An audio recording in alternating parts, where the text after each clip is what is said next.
হয়ে বলবে কি হয়েছে, এ মাটির হলোটা কি? আমার বন্ধুগণ, মানুষ হয়রান হয়ে গিয়ে বলবে মাটির কি হলো?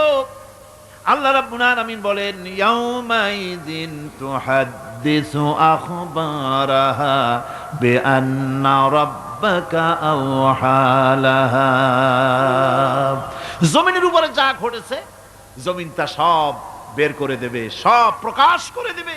আর এটা এই জন্য হবে যেহেতু তার রবের হুকুম হয়েছে, তার রব হুকুম করেছে বের করে দে। জমিনের ভিতরে আছে যা সব বেরিয়ে যাবে, আকাশ ভেঙে পড়বে, পাহাড় উড়ে যাবে, জমিনের ভিতরে যা আছে সব উপরে চলে আসবে, পৃথিবীতে সব শেষ, কিচ্ছু নাই, আকাশ নাই, পাহাড় নাই, সমুদ্র নাই, সব একাকার, চন্দ্র নাই, সূর্য নাই, তারকা নাই, গ্যালাক্সি নাই, মহাশূন্য নাই, সব শেষ। আল্লাহ রাব্বুল আলামিন সমস্ত ফেরেশতাদেরকে শেষ করে দিবেন, সকলের মওত হয়ে যাবে, কেউ আর থাকবে না। এমনকি হযরতে আজরাইল মালাকুল মউত তিনিও থাকবেন না, সব আল্লাহ রাব্বুল আলামিন মৃত্যু করে দিবেন।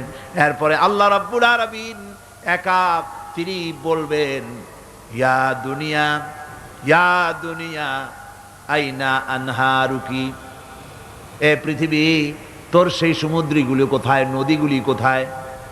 ইয়া দুনিয়া আইনা আশজারুকি, হে দুনিয়া তোমার গাছগুলি কোথায়? এত বন বনানি, এত গাছ ছিল। ইয়া দুনিয়া আইনা জিবালুকি, এ পৃথিবী তোর জমিনে যত পাহাড় ছিল পাহাড়গুলি কই? যত স্বৈরাচার ছিল জমিনের উপরে, যারা স্বৈরাচারী মনোবৃত্তি নিয়ে মানুষ ধ্বংস করেছে, দেশ ধ্বংস করেছে, মায়ের বুক খালি করেছে, ওই স্বৈরাচারগুলি কই? কোনো জবাব নাই। আল্লাহ পাকের পরে বলবেন লিমানিল মুলকুল ইয়াউম, কার রাজত্ব? আজকে রাজত্বটা কার? আল্লাহ তিনবার আওয়াজ দিবেন, আজকে রাজত্ব কার? আল্লাহ পাক যখন তিনবার করে ডাক দিবেন, কোনো জবাব নাই, কোনো জবাব নাই। কে জবাব দেবে? আল্লাহ রাব্বুল আলামিনের সামনে কার ক্ষমতা আছে কথা বলার? কেউ তো নাই, সব শেষ। আল্লাহ পাক বলবেন লিল্লাহিল ওয়াহিদুল কাহ্হার, একমাত্র পরাক্রমশালী আল্লাহ রাব্বুল আলামিনের রাজত্ব আজ। সেই হাসরের মাঠে আমাদের সকলকে উপস্থিত হয়ে যেতে হবে। কেউ আমরা এখান থেকে বাঁচতে পারবো না, সবাইকে উঠতে হবে। অপরাধীরা সেখানে অসহায় হয়ে যাবে, অপরাধীরা অসহায় হয়ে যাবে। আল্লাহ পাক বলেন ফাইযা জাআতিস সাখাতু ইয়াওমা ইয়াফিরুল মারউ মিন আখিহি ওয়া উম্মিহি ওয়া আবিহি ওয়া সাহিবাতিহি ওয়া বানিহি। অবশেষে যখন কান ফাটানো আওয়াজ আসবে, এই আওয়াজ সেদিন মানুষ নিজের মা বাপ ভাই বোন সব থেকে বিচ্ছিন্ন হয়ে যাবে, সব একের থেকে আরেকজন পালায়ে যাবে, হারায় যাবে, কেউ কাউকে আর খুঁজে পাবে না।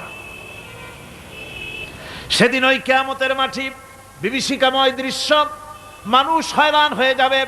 মাথার এক হাত অথবা অর্ধ মাইল অথবা এক বিগত এতটুকুন উপরে ওই প্রকাণ্ড সূর্যটার তাপ আসবে, গুনাহগারের মাথার চান্দি ফেটে গিয়া মগজগুলি গলে গলে নাক কান দিয়ে বের পড়তে লাগবে, জিহ্বাটা কুকুরের মতো ঝুলে নাভিস্থল পর্যন্ত পড়ে যাবে, মাটিটা সূর্যের উত্তাপে তামার মতো গরম হয়ে যাবে, সারা হাসর জুড়ে আওয়াজ হবে পানি পানি পানি।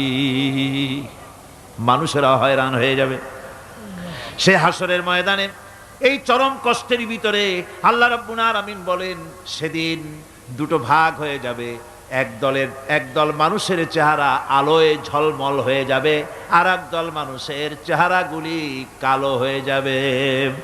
উজুহু ইয়াওমাইযিন মুসফিরাতুন দাহিকাতুন মুস্তাবশিরা ওয়া উজুহু ইয়াওমাইযিন আলাইহা গাবারা। আল্লাহ পাক বলেন এক শ্রেণীর মানুষের চেহারা হাস্যোজ্জ্বল ঝলমলে হয়ে যাবে, আর এক শ্রেণীর মানুষের চেহারাগুলি কালো হয়ে যাবে।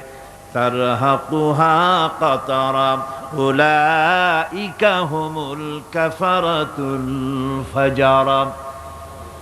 হাস্যোজ্জ্বল, স্বচ্ছন্দপূর্ণ, সুন্দর, উজ্জ্বল ঝলমলে চেহারা হবে ঈমান আনার কারণে, পরকালকে বিশ্বাস করার কারণে, আল্লাহ এবং রসুলের কথা অনুযায়ী জীবনযাপনের কারণে চেহারাটা উজ্জ্বল হয়ে যাবে। আর আল্লাহর নাফরমানি, রসুলের নাফরমানি, পরকালকে অস্বীকার করার কারণে কাফেরগুলির চেহারা